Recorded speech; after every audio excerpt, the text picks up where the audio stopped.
Back at Camelot, the snake plotted with his henchmen to keep his throne. "The snake?" Agatha blurted. "Tedros?" "Huntsman," Sophie said. But the book had flipped back to a painting of Agatha and Sophie dragged through the pirates' pavilion on a chain. The two girls were led towards the castle to meet the lion. "You're not the lion," so Agatha thought. Only there were more paintings of Tedros and more captions. The snake tried again and again to pull King Arthur's word, failing every time. The snake stood by and did nothing as kingdoms in the woods appeared for his help. The snake was a coward, so he let his princess take over his quests. But now the book returned to the very first page of his fairy tale, the painting of Chadic dead on a fallen shore, precisely matching the image the historian had drawn in his book. Except the caption was different. Once upon a time, a lion made its way onto the woods. Its plan was simple: take down the snake. The book snapped closed with a thundercrack, jolting the two girls before it plopped onto the table. "It's lies," Agatha spat. "All of it. That's the side you're on. Truth versus lies. That's what the story is about. And you're the liar. Look at you. You're the snake." "You of all people should know better than to judge by looks," said the snake. "But if you listened closely, I've already told you how the story will end, with your fairy tale shattered and the real story laid bare, with everything you thought true turned untrue." "But Tedros is the lion. You are the villain here," Agatha retorted. "You have the whole story backwards."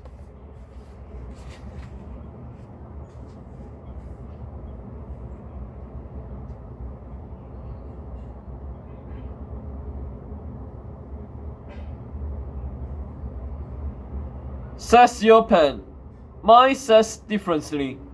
The snake spoke calmly, using his finger like a wand and lifting the scaly black pen into the air over the stone table. Silvery smoke trailed out of its tip, playing out scenes in front of the girls. "Your pen says Cinderella is about a kind girl rescued from her wicked family. My pen says Cinderella is about a clever dowager trying to save her daughters from poverty, only to see an intruder steal the life she planned for them. Your pen says Peter Pan is about a hero who saves his friends from a lethal pirate. My pen says Peter Pan is about a brave, hook-handed captain who defends himself against the children who mutilated him. Your pen says Rapunzel is about a fair maiden seeking to escape her cruel mother. My pen says Rapunzel is about a witch promised a child as repayment for a crime, only to see a man violate the terms of agreement."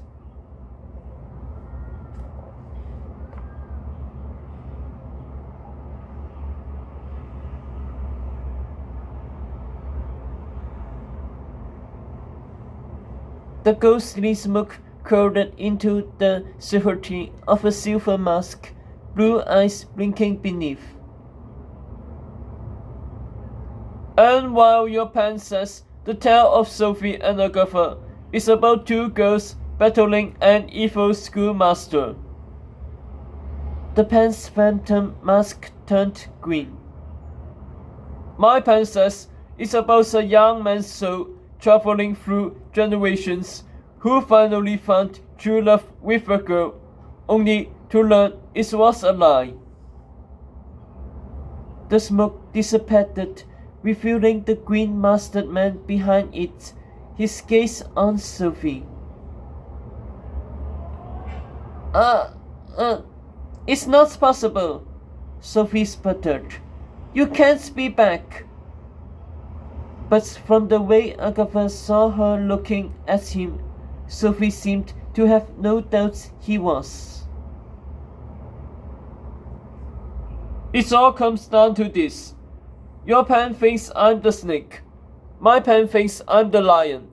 So which pen is right? He asked. Yours, that's why it lies.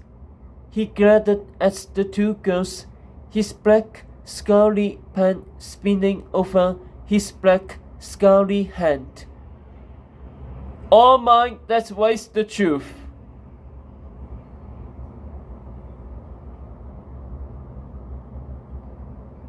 Instantly, all the scales of his body broke apart into 1,000 ewes, lifting off him like puzzle pieces and suspending in mid-air, so that for a moment his head was separated from this fractured body.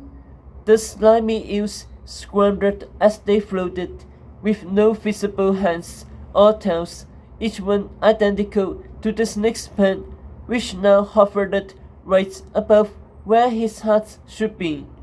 But most startling of all were their squeals, high-pitched and nothing like the sound of amplified bass, growing louder and louder until Agatha and Sophie both covered, shielding their ears.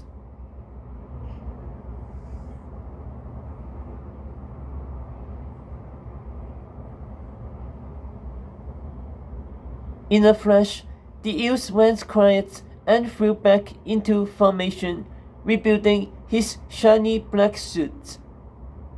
The pen had become part of him.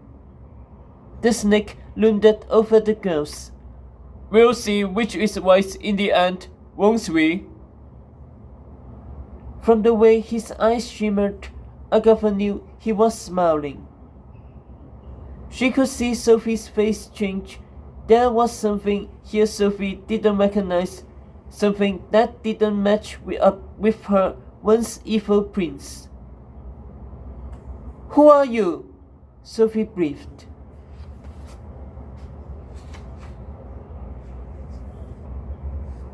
Agatha felt it too. The schoolmaster had been Goose-graced Nemesis, but the schoolmaster believed in the Storian. The schoolmaster believed in its truth, or at least the same truth they did. This snake saw lies as the truth, and the truths as lies.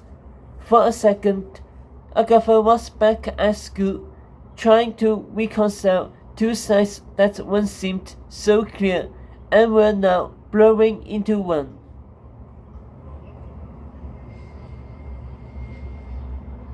Out of the corner of her eye, she saw the open book lying on the table, the painting of her and Sophie lit by green torchlights.